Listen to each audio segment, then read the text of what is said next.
નમસ્કાર ગુજરાત, આજના મુખ્ય સમાચારની અંદર અંબાલાલ પટેલની વરસાદને લઈને નવી આગાહી, ગુજરાતના કૃષિ મંત્રીની સૌથી મોટી જાહેરાત, ખેડૂતોની દિવાળી સુધરી, કૃષિ રાહત પેકેજ જાહેર, ખેડૂતોના ખાતામાં જમા થશે પૈસા, મોદી રાજમાં વિકાસ થયો છે ડબલ, ખેડૂતોના ખાતામાં જમા થશે 10,000 રૂપિયાનો હપ્તો, નાયબ મુખ્યમંત્રી બન્યા બાદ હર્ષ સંઘવીનું પ્રથમ નિવેદન, વીજળી થઈ છે સસ્તી, ખેડૂતો માટે આવી ગઈ છે ખુશખબર, રાશન કાર્ડ ધારકો માટે આવ્યા છે મહત્વના સમાચાર, વાહન ચાલકો માટે ડ્રાઇવિંગ લાયસન્સના નવા નિયમો, પાન કાર્ડ બંધ મોટો નિર્ણય, સફાઈ કર્મીઓ તહેવાર ટાણે હડતાલ ઉપર ઉતર્યા, પશુપાલકો માટે આવી ગઈ છે ખુશખબર, ખેડૂતોને મળશે 1 લાખ અને 2 લાખ રૂપિયાની સહાય, જૂનાગઢમાં હીરા ઉદ્યોગની કફોડી હાલત, વિદ્યાર્થીઓને મળશે 3,000 રૂપિયાની આર્થિક સહાય, પીએમ મોદીની દેશવાસીઓને ખાસ અપીલ, નવા કૃષિ મંત્રીનો કડક નિર્ણય, ગુજરાતના મુખ્યમંત્રીની સૌથી મોટી જાહેરાત, વાહન ચાલકો માટે આવ્યા છે રાહતના સમાચાર, મહિલાઓ માટે 3 બેસ્ટ યોજના, સરકાર આપશે ફ્રી ઇન્ટરનેટ સુવિધા, અને આજના સૌથી મોટા ખેડૂત ઉપયોગી સમાચાર જાણીશું આજના આ વિડીયોની અંદર. મિત્રો, દરેક સમાચાર, દરેક માહિતી જણાવીએ એ પહેલા ગુજરાતના જે પણ મિત્રો ચેનલ ઉપર જો પહેલી વાર આવ્યા હોય તો મિત્રો ખાસ કરીને વિડીયોને એક લાઇક કરી ચેનલને સબસ્ક્રાઇબ કરવાનું ભૂલતા નહીં. સાથે આજનો આ વિડીયો છે જેને અંત સુધી જોતા રહેજો. સૌથી પહેલા મિત્રો અત્યારે તાજા સમાચાર વિશે વાત કરીએ તો ખેડૂતોની દિવાળી સુધરી, ગુજરાતના કૃષિ મંત્રીની સૌથી મોટી જાહેરાત, ગુજરાત રાજ્યના કૃષિ મંત્રી જીતુ વાઘાણીએ ઓગસ્ટ અને સપ્ટેમ્બર 2025માં પડેલા ભારે વરસાદના કારણે પાકને થયેલા નુકસાન માટે ખેડૂતોને મોટી રાહત આપી છે. રાજ્ય સરકારે 5 જિલ્લાના 18 તાલુકાના 800 ગામના અસરગ્રસ્ત ખેડૂતો માટે કુલ 947 કરોડ રૂપિયાનું કૃષિ રાહત પેકેજ જાહેર કર્યું છે. આમાં એસડીઆરએફમાંથી 563 કરોડ રૂપિયા અને રાજ્યના બજેટમાંથી વધારાના 384 કરોડ રૂપિયાનો સમાવેશ થાય છે. આ ઉપરાંત વાવ, થરાદ અને પાટણ જિલ્લાના નીચાણવાળા વિસ્તારોમાં પાણી ભરાવાની કાયમી સમસ્યાના નિવારણ માટે 2500 કરોડ રૂપિયાના વિશેષ પ્રોજેક્ટની જોગવાઈ કરવામાં આવી છે. રાજ્ય સરકારે આ પેકેજ દ્વારા ખેડૂતોને દિવાળીની મોટી ભેટ આપી છે. સાથે સાથે મિત્રો આપણે એ પણ જાણીશું કે કૃષિ રાહત પેકેજ જે જાહેર થયું છે તો ખેડૂતોને કયા પાક માટે પાક નુકસાન સહાય મળશે. તો કે બિનપિયત ખેતી પાક માટે 33%થી જો વધુ નુકસાન થયું હોય તો પ્રતિ હેક્ટર દીઠ 12,000 રૂપિયા, જેમાં એસડીઆરએફના 8,500 અને રાજ્ય બજેટના 3,500 રૂપિયાનો સમાવેશ થાય છે. પિયત પાકો માટે 33%થી પણ જો વધુ નુકસાન થયું હોય તો હેક્ટર દીઠ 22,000 રૂપિયા લેખે, જેમાં એસડીઆરએફના 17,000 રૂપિયા અને રાજ્ય બજેટના 5,000 રૂપિયાનો સમાવેશ થાય છે. બહુ વર્ષાળુ બાગાયતી પાકો માટે 33%થી કે તેથી વધુ નુકસાન થયું હોય તો પ્રતિ હેક્ટર દીઠ 27,500 રૂપિયા લેખે, જેમાં એસડીઆરએફના 22,500 અને રાજ્ય બજેટના 5,000 રૂપિયાનો સમાવેશ થાય છે. તમામ કિસ્સામાં સહાય ખાતા દીઠ મહત્તમ 2 હેક્ટરની મર્યાદામાં ચૂકવવામાં આવશે. મિત્રો, ત્યાં પછીના હવામાન સમાચાર વિશે વાત કરીએ તો અંબાલાલ પટેલની વરસાદને લઈને ફરી એકવાર નવી આગાહી સામે આવી છે. દક્ષિણ ગુજરાતના ભાગોમાં આજે હળવા વરસાદની આગાહી અંબાલાલ પટેલે વ્યક્ત કરી છે. હળવા ભેજના લીધે આગામી 3 દિવસ સુધી વરસાદ જોવા મળશે. ડાંગ, વલસાડ સહિત દક્ષિણ ગુજરાતના વિસ્તારોમાં વરસાદના એંધાણો અંબાલાલ પટેલે વ્યક્ત કર્યા છે. અંબાલાલ પટેલની આગાહી અનુસાર બંગાળના ઉપસાગરમાં વાવાઝોડું રચાશે. ઓક્ટોબર મહિનાના અંતમાં દક્ષિણ ગુજરાત અને સૌરાષ્ટ્રના દક્ષિણ ભાગોમાં વરસાદની શક્યતા છે. બીજી તરફ નવેમ્બર મહિનામાં રાજ્ય અને દેશના વાતાવરણમાં પલટાના એંધાણ જોવા મળ્યા છે. નવેમ્બર મહિનામાં અનેક વિસ્તારોમાં માવઠાની શક્યતા પણ અંબાલાલ પટેલે વ્યક્ત કરી છે. જોકે ભર શિયાળામાં ચોમાસા જેવી સ્થિતિનો માહોલ સર્જાઈ શકે છે. અંબાલાલ પટેલની આગાહી અનુસાર અરબ સાગર અને બંગાળના ઉપસાગરમાં તોફાનના લીધે ગુજરાતમાં વરસાદની આગાહી વ્યક્ત કરવામાં આવી છે. મિત્રો, ત્યાં પછીના સમાચાર વિશે વાત કરીએ તો રાશન કાર્ડ ધારકો માટે આવ્યા છે મહત્વના સમાચાર. જાહેર વિતરણ વ્યવસ્થા હેઠળ રાશન લેવા માટે હવે રાશનની દુકાને રાશન કાર્ડ ધારકોને જવાની જરૂર નથી. મિત્રો, હાલ એક સૌથી મોટા અગત્યના સમાચાર સામે આવી રહ્યા છે. વડાપ્રધાન નરેન્દ્ર મોદીએ રજૂઆત કરી છે કે હવે રાશન કાર્ડ ધારકોને એટીએમ મશીનમાંથી રાશન મળશે અને આ એટીએમ મશીનની વિશેષતા એ છે કે બાયોમેટ્રિક્સ દ્વારા કાર્ય કરશે. એક સમયે 25 થી 30 કિલોગ્રામ રાશનનું વિતરણ કરવામાં આ મશીન સક્ષમ છે. ધારો કે કોઈ વ્યક્તિનો ક્વોટા 15 કિલો છે તો મશીન તેમને જણાવશે કે તેઓ 15 કિલોગ્રામ સુધી અનાજ લઈ શકે છે. જો તે સમયે રાશન કાર્ડ ધારકોને ફક્ત 5 કિલોગ્રામ અનાજ જોતું હોય તો તેઓ બાકીનું રાશન તેમની સુવિધા મુજબ પછીથી લઈ શકે છે. તેઓ દેશના ગમે ત્યાં રાશન એટીએમમાંથી તેમના હકનું રાશન લઈ શકે છે. રાજ્ય સરકાર આવા એટીએમ સ્થાપિત કરવા માટે કંપનીઓને સંપર્ક કરી રહી છે. મિત્રો, ત્યાં વિશેષના સમાચાર વિશે વાત કરીએ તો સફાઈ કર્મીઓ તહેવાર ટાણે હડતાલ ઉપર ઉતર્યા. સુરેન્દ્રનગરમાં મહાનગરપાલિકાના 300થી વધુ સફાઈ કર્મચારીઓ દિવાળી અને બેસતા વર્ષના તહેવાર ટાણે હડતાલ ઉપર ઉતર્યા છે. બોનસ અને પીએફની રકમ ન મળતા તેઓ વિરોધ કરી રહ્યા છે અને શોષણના આક્ષેપો કર્યા છે. કર્મચારીઓએ માંગણી સંતોષાય ત્યાં સુધી સફાઈ કામગીરી બંધ રાખવાની ચીમકી આપી છે. હડતાલના કારણે તહેવાર દરમિયાન શહેરની સ્વચ્છતા માટે મોટા સવાલો ઊભા થઈ રહ્યા છે. મિત્રો, ત્યાં પછીના સમાચાર વિશે વાત કરીએ તો ખેડૂતો માટે આવી ગઈ છે ખુશખબર. દિવાળીની ભેટ મળી છે. જાણો કઈ તારીખે ખેડૂતોના ખાતામાં જમા થશે ₹2000નો 21મો હપ્તો. કારણ કે મિત્રો, દિવાળી પણ જતી રહી છે. હવે બેસતા વર્ષના દિવસે શું ખેડૂતોના ખાતામાં ₹2000 જમા થશે? ચાલો મિત્રો જાણીએ આ પીએમ કિસાન યોજના વિશે થોડીક વિગતવાર માહિતી. પીએમ કિસાન યોજના હેઠળ ખેડૂતોને નાણાકીય સહાય આપવામાં આવે છે. આ વખતે પીએમ કિસાન યોજનાનો 20મો હપ્તો પણ ખૂબ જ મોડો ખેડૂતોના ખાતામાં જમા થયો હતો. હવે ખેડૂતો લાંબા સમયથી 21મા હપ્તાની રાહ જોઈને બેઠા છે. પીએમ કિસાન યોજનાના 21મા હપ્તાને લઈને એક નવી અપડેટ સામે આવી રહી છે. હવે બધા ખેડૂતો પ્રશ્ન પૂછી રહ્યા હતા કે ખેડૂતોના ખાતામાં ક્યારે ₹2000નો 21મો હપ્તો જમા થશે. એમને લઈને મિત્રો સૌથી મોટા સમાચાર સામે આવ્યા. કેન્દ્ર સરકારે દેશના અનેક રાજ્યોમાં ભારે વરસાદના ભાગરૂપે જે ખેડૂતોને નુકસાન થયું છે એવા ખેડૂતોના ખાતામાં ₹2000નો 21મો હપ્તો ટ્રાન્સફર કર્યો છે. જેમાં મિત્રો હિમાચલ પ્રદેશના ખેડૂતો છે, ઉત્તરાખંડના ખેડૂતો છે, પંજાબ અને જમ્મુ કાશ્મીરના ખેડૂતોનો સમાવેશ થાય છે. હવે વાત એ રહી કે ગુજરાતના ખેડૂતોના ખાતામાં કઈ તારીખે ₹2000નો 21મો હપ્તો જમા થશે. તો કે મિત્રો, એવું કહેવામાં આવી રહ્યું હતું કે દિવાળી પહેલા ખેડૂતોના ખાતામાં ₹2000નો 21મો હપ્તો આવશે, પરંતુ દિવાળી પણ જતી રહી છે. તો શું હવે મિત્રો 21મા હપ્તા માટે હજુ પણ ખેડૂતોને રાહ જોવી પડશે? મિત્રો, મીડિયામાં ફરતા અહેવાલ અનુસાર પીએમ કિસાન યોજનાનો 21મો હપ્તો નવેમ્બર મહિનાના પહેલા અઠવાડિયામાં અથવા તો આ ઓક્ટોબર મહિનાના છેલ્લા અઠવાડિયામાં ખેડૂતોના ખાતામાં છે એ જમા થઈ શકે છે. મિત્રો, ખાસ નીચે કોમેન્ટ બોક્સમાં કોમેન્ટ કરીને જરૂરથી જણાવી આપજો કે કયા કયા ખેડૂતોને હજુ પણ 20મો હપ્તો નથી મળ્યો. તો એવા ખેડૂતોને પણ હવે એક સાથે 2 હપ્તા એટલે કે ₹4000નો હપ્તો છે પણ મળવા પાત્ર રહેશે.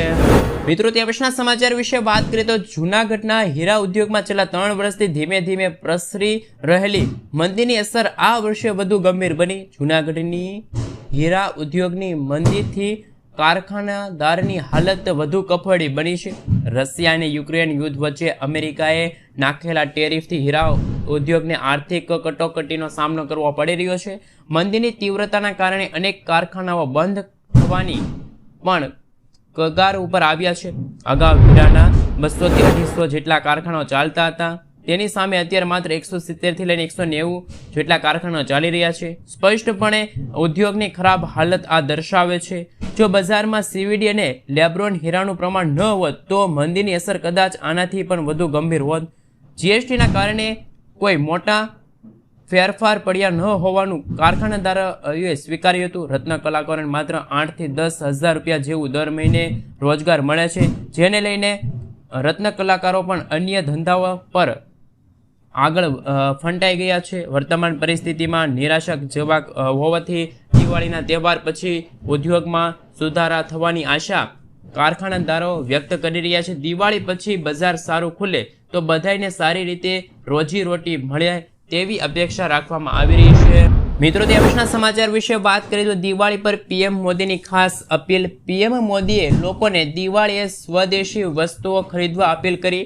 ગર્ભવતી કહો આ સ્વદેશી છે સંદેશ સાથે તેમને સોશિયલ મીડિયા પર ખરીદી શેર કરવા કહ્યું. માય ગવર્મેન્ટ ઇન્ડિયાએ લોકલ ફોર વોકલ ઝુંબેશ શરૂ કરી. દેશભરના નાના કારીગરો અને હસ્તકલાકારો ખુશીનો માહોલ છે. Vocal for local hashtag trend થઈ રહ્યો છે, જેમાં લોકો સ્વદેશી વસ્તુઓ સાથે સેલ્ફી શેર કરી રહ્યા છે. મિત્રો, ત્યાં પછીના સમાચાર વિશે વાત કરીએ તો લવ જેહાદ પર ઉપમુખ્યમંત્રી હર્ષ સંઘવીનું નિવેદન. ગુજરાતના નાયબ મુખ્યમંત્રી હર્ષ સંઘવીએ લવ જેહાદ મુદ્દે કડક નિવેદન આપ્યું. તેમણે સ્પષ્ટ કહ્યું કે તેઓ કોઈ પ્રેમનો વિરોધી નથી, પરંતુ જો કોઈ મોડસ ઓપરેટી હેઠળ દીકરીઓનો દુરુપયોગ કરે તો તેમને કડક સજા મળશે. આ હર્ષ સંઘવીએ કહ્યું કે દીકરીઓનું જીવન બરબાદ કરનારને છોડવામાં નહીં આવે. ગુજરાતની સરહદને અંદર લવ જેહાદ જેવું કારસ્તાન ચલાવી દેવામાં આવશે નહીં. મિત્રો, તે પછીના સમાચાર વિશે વાત કરીએ તો નવા કૃષિ મંત્રીની કડક કાર્યવાહી.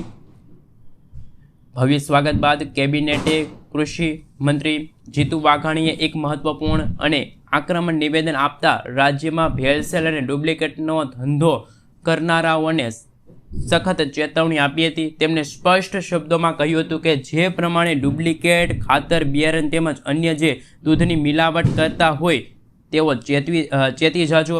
કાયદાની ઝપેટમાં આવી જશો તો છૂટશો નહીં. જરૂર પડે તો તેના માટે વધુ સખત કાયદા પણ બનાવીશું તેવું હાલ ગુજરાતના નવા કૃષિ મંત્રી જીતુભાઈ વાઘાણીએ એક કાર્યક્રમ દરમિયાન જણાવ્યું છે.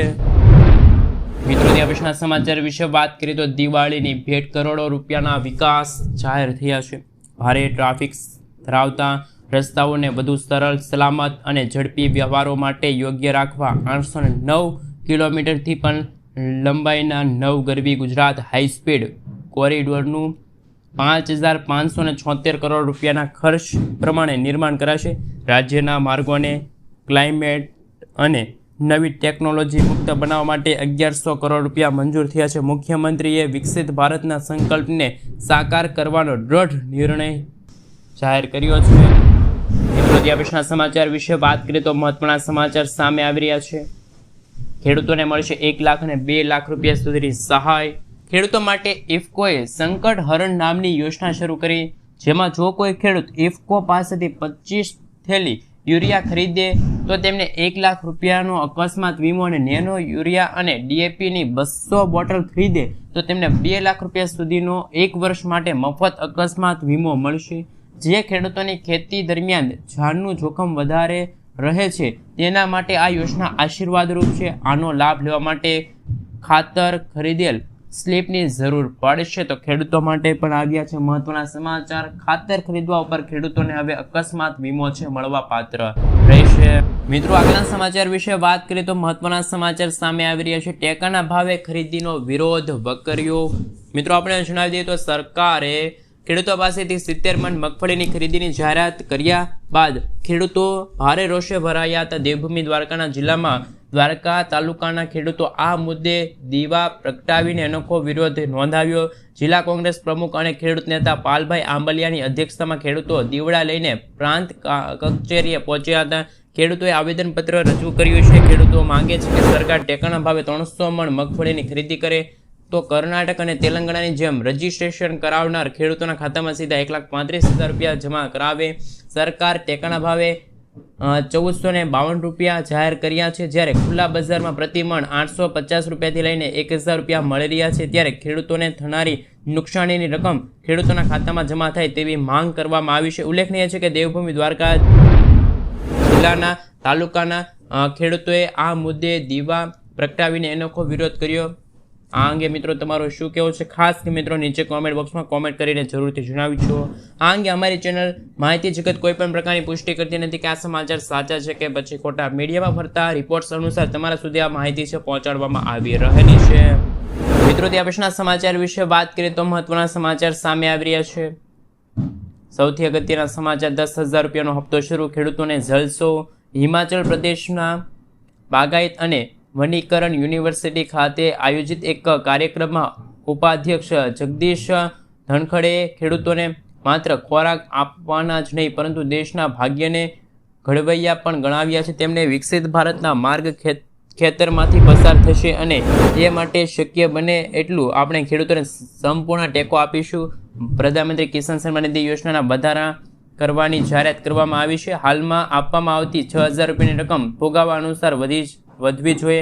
તેમણે સૂચન કર્યું છે કે આ સહાય સીધી ખેડૂતોના પરિવારને આપવામાં આવે તો તેના કારણે ઘણા બધા ખેડૂતોને ફાયદો થશે એવું માનવામાં આવે છે કે 6,000 રૂપિયાના બદલે આ રકમ જો 6,000ના બદલે વાર્ષિક 2,000 રૂપિયા બદલે 6,000 મળે તો ખેડૂતોના ખાતામાં છે એ આશરે હવે 30,000 રૂપિયા છે એ વાર્ષિક મળવા જોઈએ તેવી પણ જાહેરાત છે કરવામાં આવી રહી છે. મિત્રો, ત્યાં પછીના સમાચાર વિશે વાત કરીએ તો મોદી રાજમાં વિકાસ થયો છે ડબલ. અમિત શાહે આ સંદર્ભે કહ્યું કે વડાપ્રધાન નરેન્દ્ર મોદીએ નાગરિકોના આવાસ, આરોગ્ય અને અન્ન રાશન માટે આપેલી રાષ્ટ્રીય વ્યાપી યોજનાઓ જેવડી મોટી યોજના વિશ્વમાં બીજી ક્યાંય નથી. આગામી તમામ સરકારોએ ગરીબી નિર્મૂલ્ય અને લોક કલ્યાણના કાર્યો કર્યા છે, પરંતુ વર્ષ 2014 પછી મોદી સરકાર જે સ્પીડ અને સ્કેલ સાથે જન કલ્યાણ લક્ષી વિકાસ કામો થાય, જે યોજનાકીય લાભો લોકોને મળ્યા તે અભૂતપૂર્વ છે.